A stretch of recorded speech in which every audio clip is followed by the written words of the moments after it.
Welcome to the Slop Temple. We pray this video helps. You start by unplugging the keyboard and clearing space. Safety first, so remove power.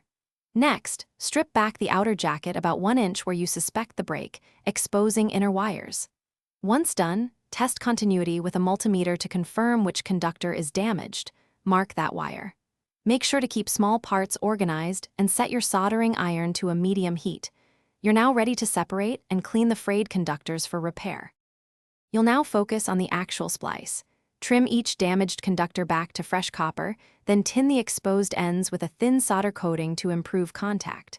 Once tinned, align matching color wires and twist them together firmly.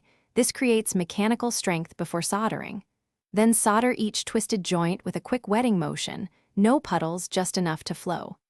After soldering, inspect joints for cold spots and let them cool fully. Make sure each connection is electrically sound with a quick continuity check.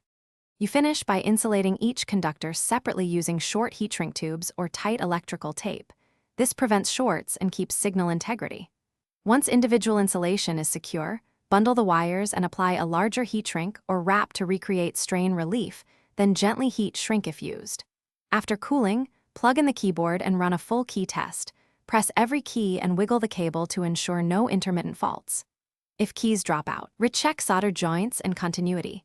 Repair any cold joints or missed wires. Thanks for watching. Consider subscribing if we helped you.